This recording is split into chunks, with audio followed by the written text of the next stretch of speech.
Hi minasang, ohayo gozaimasu. For today's video, nagkaroon po tayo ng interview para sa mga farmer na nangangarap papunta ng Japan.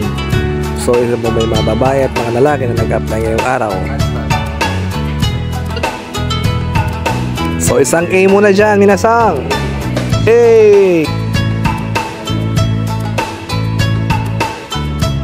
So gaya po ng dati, kailangan mo nila magpakilala. Ang Jiko Shokai hindi nawawala. Kasabay na po dyan ang tanungan, ang interview at final interview. Yan, panoodin po natin siya lahat. Mapalalaki, mapababae, lahat nagsisimula sa Jiko Shokai, pagpapakilala at sinasabi ang detalyado ng kanilang mga trabaho na experience sa Pilipinas. Hi ho ha hu ha hu ha hu.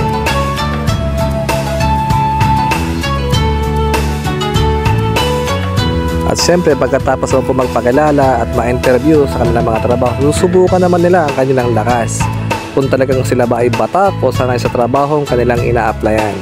Kaya dito nyo makikita kung sino talaga ang may experience at wala. Kaya sa mga nangangarap magpunta ng Japan, lalo na pag farmer, ihanda po ninyo ang inyong sarili, magbuhat na mabigat araw-araw para pagsabak sa trade test ng farmer ay handang-handa na po kayo sumabak sa interview.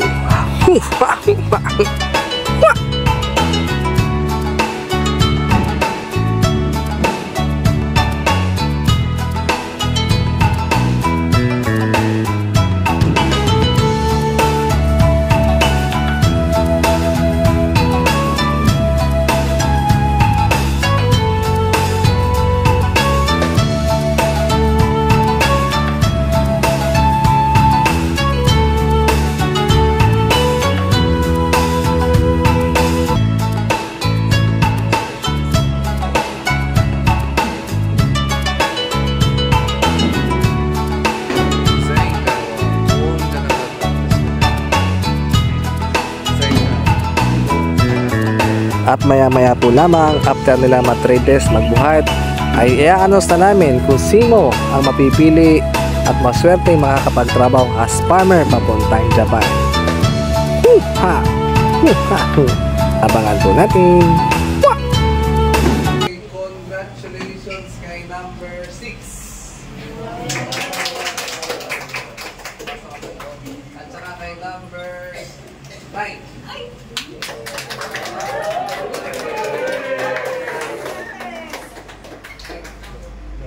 So ayan na nga po tinanong namin. Congratulations kay number 6 at number 9. Kayo po ang maswerte mapipiling magtrabaho sa Japan. At next naman po ang mga lalaki naman. Huha huha. Gaya po ng mga nauna, sasabak din sila sa Jiko Shokai pagpapakilala at syempre ang final interview. Doon nila sasabihin kung yung mga experience nila sa trabaho sa Pilipinas. Kaya ibigay nyo na yung dapat ninyong sabihin, galingan sa pagsagot at yung nasa pusong pagsagot kung totoo hindi at maalaman din naman ng Japanese. Kaya sa mga nag-a-apply, good luck sa inyo. God bless.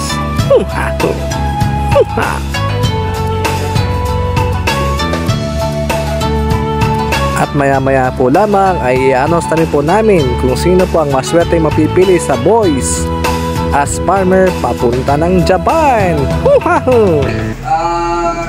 May napili na po sa inyong lahat. So, congratulations kay number 6. At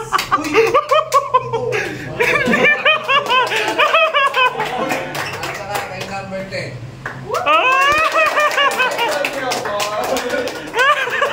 Then, reserve po ay si number 8. Number 8 reserve po.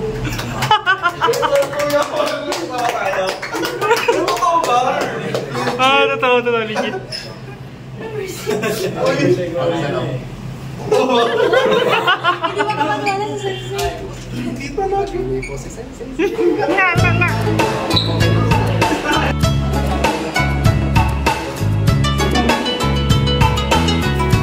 Apa ini nila? Ay dito po kasi bigla na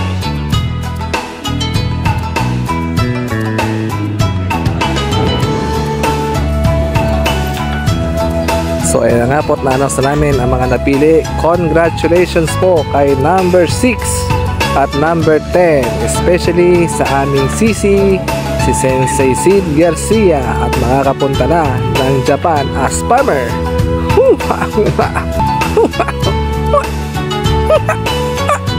Salamat po sa inyong pagsubaybay.